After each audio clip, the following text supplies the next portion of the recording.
Welcome students. तो हम इससे पहले एक्सरसाइज 1.2 के थर्ड क्वेश्चन तक दिक्कत सॉल्व किए थे। तो अब हमने फोर्थ क्वेश्चन से आगे सॉल्व करना है, ठीक है ना। फोर्थ क्वेश्चन है सिंप्लीफाई को क्वेश्चन है। कुछ क्वेश्चन है उनको क्या करते हैं, आपको सिंप्लीफाई करना है, ठीक है ना। नॉर्मल है, एडिशन और सब्ट्रैक्शन के क्वेश्चन है रेशनल नंबर के। बस इसमें आपको दो टर्म में खेलते थे, एक टर्म होता था, दो टर्म दूसरा टर्म होता था। अभी 3-4 टर्म आ गए हैं, तो सिर्फ आपको सिंपल क्वेश्चन है। देखो 6/5 प्लस 19/-15 प्लस -5/3 प्लस -7/15, ठीक है ना। क्या काम है, ठीक। देखो इसको दो तरीके से करने के हैं। एक तो या तो ये सब माइनस वाले इनको एक साथ ले लो। देखो आपको यहाँ पे एक चीज ध्यान से आप देखने का आपको मिल रही होगी, ये -19/45 है। देखो ठीक है। या तो इसको करने के दो ऑप्शन हैं, या तो इन दोनों को सॉल्व करो और इन दोनों को सॉल्व करो। इनको पहले सॉल्व कर लो और इनको पहले सॉल्व कर लो, और फिर फाइनल में इन दोनों के रिजल्ट को सॉल्व कर लो। या फिर आपको एक और तरीका है। दूसरा तरीका क्या है कि आप इसको देखो, ये हटा दो आप, है ना। तीनों में माइनस है तो इन तीनों को पहले सॉल्व कर लो, फिर इसके साथ सॉल्व कर लो। और उसके बाद से जो नेक्स्ट ऑप्शन है वो सिंपल है कि नॉर्मली मतलब ये कुछ भी ब्रैकेट नहीं रहेगा, ये ब्रैकेट नहीं है। नॉर्मली ऐसे रैंडमली सॉल्व कर लो, किसी को भी पहले सॉल्व कर लो, कोई भी ऑप्शन है। देखो सिंप्लीफाई करने का बहुत सारे मेथड होते हैं, पर हम कोशिश करते हैं कि जो सबसे आसान तरीका उससे सिंप्लीफाई करें, उससे टीचर भी इंप्रेस होता है, ठीक है ना। तो मैं इसको ले रहा हूं और इसको लेके मैं सॉल्व करता हूं, ठीक है ना। इन दोनों को लेके मैं सॉल्व कर रहा हूं। देखो तो एलसीएम ऑफ 5 और 45 क्या होगा, 5 और 45। इसमें आपको ऐसे एलसीएम निकालना होगा। एलसीएम ऑफ 5 और -45 कितना होगा, ये तुमको पता है ना, ये माइनस साइन है, तो इसको हम यहाँ भी लिखे तो कोई दिक्कत नहीं होगा। तो अब डायरेक्ट अब यहाँ पे माइनस साइन है तो यहाँ डायरेक्ट लिख सकते हो। जरूरी नहीं है कि -1 से ऊपर नीचे मल्टीप्लाई करो, डायरेक्ट भी लिख सकते हो, ठीक है ना। एलसीएम ऑफ 5 और 45 क्या होगा, निकाल के देखोगे तो 45 ही आएगा, ठीक है ना। निकाल देखोगे तो 45 ही आएगा। तो 45 क्या लिखो, 5 के टेबल 45 कब आता है, 9 टाइम्स में आता है। तो 6 को किससे मल्टीप्लाई करोगे, 9 से, ठीक है ना। और ये 45 टेबल 45 एक ही बार में आता है, तो ये हो जाएगा -90, ठीक है ना। प्लस यहाँ पे ये भी लिख लो, एलसीएम ऑफ 3 and 15। 3 और 15 का एलसीएम क्या होगा, 15 होगा। सॉल्व करोगे तो 15 ही आएगा, ठीक है। तो ये 15 हो जाएगा। अच्छा इसमें एक चीज देखो, दोनों जगह माइनस है ना, दोनों जगह माइनस है, दोनों जगह। तो क्या माइनस कॉमन ले लें, क्या माइनस कॉमन ले सकते हो ना। माइनस तो यहाँ पे दोनों जगह, यहाँ पे माइनस है तो माइनस यहाँ पे प्लस के बाहर है, और तो ये अगर माइनस कॉमन ले लेंगे यहाँ पे तो ये सब प्लस प्लस बन जाएंगे, ठीक है ना। तो यहाँ पे आप क्या लिखोगे, 3 के टेबल में 15 कब आता है, 5 टाइम्स, तो 5 × 5 + 7, ठीक है ना। ऐसा हो जाएगा। ये हो जाएगा 9 × 6 = 54 -19 कितना होता है, 33 होता है। 34 होगा, ठीक है ना। 34 नहीं 35 होगा, 35, ठीक है ना। 35 1 45, बढ़िया सिंपल। प्लस माइनस मिलके क्या होता है, माइनस होता है ना। अच्छा 25 + 7 कितना होता है, 32, 32/15, ठीक है ना। सिंपल है। अभी देखो यहाँ पे अगर स्टैंडर्ड फॉर्म कर लोगे तो छोटा बन जाएगा, समझे। ये भी स्टैंडर्ड फॉर्म कर लो। तो 5 7 = 35, 5 9 = 45, ठीक है ना। 5 7 = 35, 5 9 = 45, ठीक है। तो यहाँ से अगर मैं इसको इधर सॉल्व कर रहा हूँ, ये हो जाएगा 7/9 -32/15, ठीक है ना। एलसीएम ऑफ 9 and 15, 9 and 15 का एलसीएम क्या हो जाता है, जब आप सॉल्व करोगे तो ये हो जाएगा 45 हो जाएगा। 45 इसका होगा एलसीएम, ठीक है ना। 45 हो जाएगा। तो 45 यहाँ पे लिखो। 9 5 जा तो 7 5 जा 35, डायरेक्ट लिख रहा हूँ। 15 3 जा तो 32 3 जा कितना होता है, 96 होगा, 96 ही होगा। तो इसका जो फाइनल आंसर आएगा 96 माइनस 35, तो ये 1 हो जाएगा, ये 61/45 माइनस 61/45, ठीक है ना, आंसर आ गया। इसमें आपको 3 बार एलसीएम निकालने की जरूरत पड़ी थी, तो आपको आप ऐसा करो कि डायरेक्ट भी आप सॉल्व करो, डायरेक्ट कॉमा वॉमा लेने की जरूरत नहीं है। ये फर्स्ट मेथड था, मैं आपको सेकंड मेथड बताता हूँ। सेकंड मेथड का क्या होता है, सबका एलसीएम ले लो, 545 315 का। जब सबका एलसीएम लोगे ना तो पता है क्या एलसीएम आएगा, 45 एलसीएम आएगा। सॉल्व करके तुम लोग देख लेना, 45 एलसीएम आएगा। मैं डायरेक्ट लिख रहा हूँ 45, ऐसे मैं लिख रहा हूँ डायरेक्ट।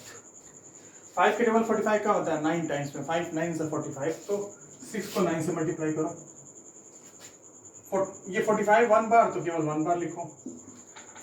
ये देखो, एक चीज ध्यान दो, ये है ना प्लस, ये माइनस है, और ये यहाँ पे भी माइनस था, -7/15 था। ये दोनों जगह माइनस था, तो ये जब ब्रैकेट खुलेगा ना, ये तो ब्रैकेट था नहीं, ये ऐसे था ना, प्लस माइनस, ये ऐसे था, तो प्लस माइनस मिलके क्या बनेगा, माइनस। ये भी प्लस माइनस मिलके क्या बनेगा, माइनस। तो यहाँ पे माइनस आ जाएगा। 3 के टेबल 45 कब आता है, 15 टाइम्स में, तो 15 × 5 कर दो। और 15 के टेबल में 45 कब आता है, तो उल्टा हो जाएगा ना बस 3 से, तो 7 3 जा, तो 9 6 कितना हुआ, 54 माइनस 19 माइनस 75 माइनस 7 3 जा 21/45, ठीक है। अब यहाँ पे जो आया था -61 आया था ना आंसर, यहाँ भी -61 ही आएगा, देखो। तो 50, ये सब इनको सम करोगे तो कितना हो जाएगा, ये हो जाएगा 40 हो जाएगा, 40 हो जाएगा। तो यहाँ कितना बचा, +14 बचा, +14 में से 75 माइनस करोगे तो -61 बचेगा, तो -61/45, ठीक है। आंसर सेम आएगा, जिस भी मेथड से करो आंसर आपका सेम ही आएगा, ठीक है ना, उसमें कंफ्यूज नहीं होना, ठीक है। मेथड आप कोई भी लगाओगे सिंप्लीफाई का, आंसर आपका सेम आएगा, चाहे कितने मेथड से करो, बस कैलकुलेशन सही होना चाहिए, ठीक है। और इसी में सिंप्लीफाई में क्वेश्चन है थर्ड वाले में सिंपल है कि कुछ उसके फॉर्म में दिया हुआ है, होल के फॉर्म में, जैसे 3 1/5 एग्जांपल हम ले लेते हैं, मैं बता दे रहा हूँ, क्वेश्चन बहुत आसान है, सॉल्व वैसे ही करना है, बस एक एग्जांपल है कि अगर ऐसे लिखा रहेगा तो इसको आप समझते हो ना, इसको क्या पढ़ते हैं, 3 होल 1/5, इसको सॉल्व कैसे करते हैं, 3 × 15 + 1, मतलब इसको इससे मल्टीप्लाई करके ये जो यहाँ पे है उसको जोड़ देते हैं अपॉन 5, तो हो जाएगा 15 + 1 16/5, ठीक है ना, 16/5, ठीक है ना। तो ऐसे थर्ड वाला भी क्वेश्चन है, तो थर्ड वाले क्वेश्चन को भी कर लोगे, बस इसमें इसी फॉर्म में चेंज किया है, तो ये तो आप कर ही लोगे, ये तो आप पहले पढ़े हो, तो ये कर लेना, ठीक है ना। फोर्थ क्वेश्चन आप कर लेना, फोर्थ क्वेश्चन में आसान है, ठीक है ना। एक्सरसाइज आपकी बड़ी है, इसलिए मुझे सारे क्वेश्चन को कवर करना पड़ेगा, तो इस वजह से मैं आपको थोड़ा जल्दी में चल रहा हूँ। अब वैसे अगर डाउट होगा तो मेरे को व्हाट्सएप कर सकते हो, मैं आपको सॉल्यूशन भेज दूंगा, समझा भी दूंगा। फिफ्थ क्वेश्चन है आपका, फाइंड 4/19 - 3/90, सिंपल माइनस का क्वेश्चन है, सब्ट्रैक्शन का क्वेश्चन है। जैसे 4/19 - 3/90, ठीक है।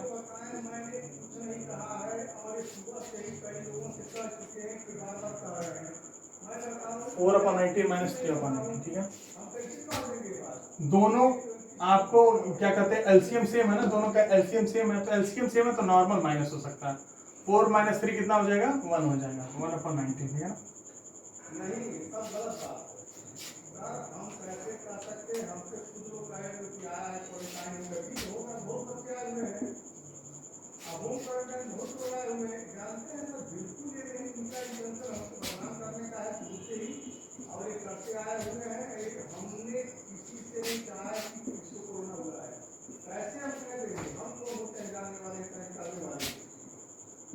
ठीक है ना, ये मैं 7th वाला क्वेश्चन बता रहा हूँ, ठीक है ना। तो देखो आपको पता है कि माइनस माइनस मिलके क्या होता है, प्लस बनता है, ठीक है, सिंपल है। तो -21/11 प्लस 25/33, ठीक है, 25/33। तो आप एलसीएम ले लो, LCM of 11 and 33। LCM of जब 11 और 33 का लोगे तो सिंपल आपका 33 आएगा, सॉल्व करके देख लेना। चलो मैं बता दे रहा हूँ 11 और 33 का, देखो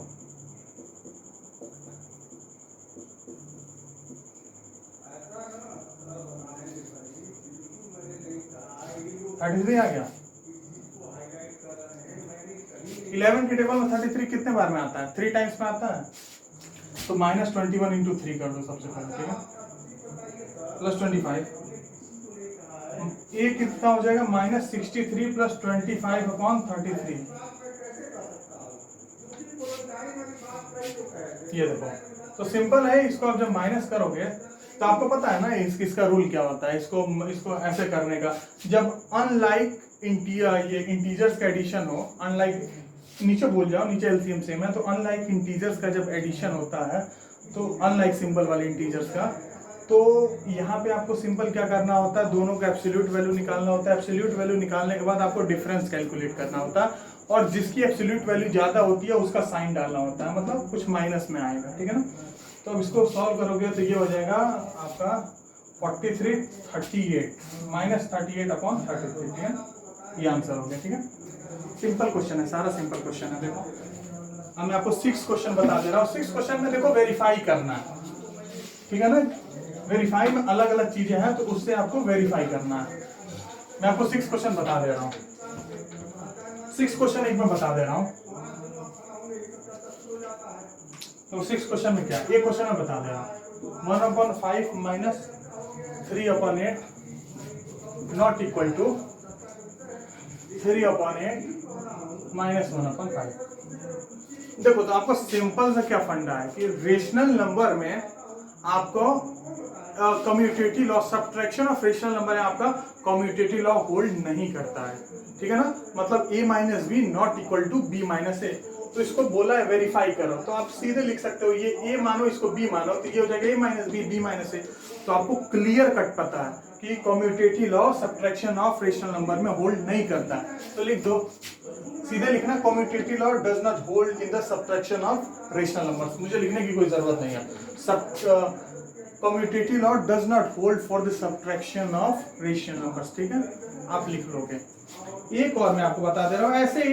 देखो सेकंड वाले क्वेश्चन में क्या कह रहा है, सेकंड वाले क्वेश्चन में आपका है सेम है, ठीक है ना, ए और उसको a minus B is equal to B minus A, same second वाला क्वेश्चन है।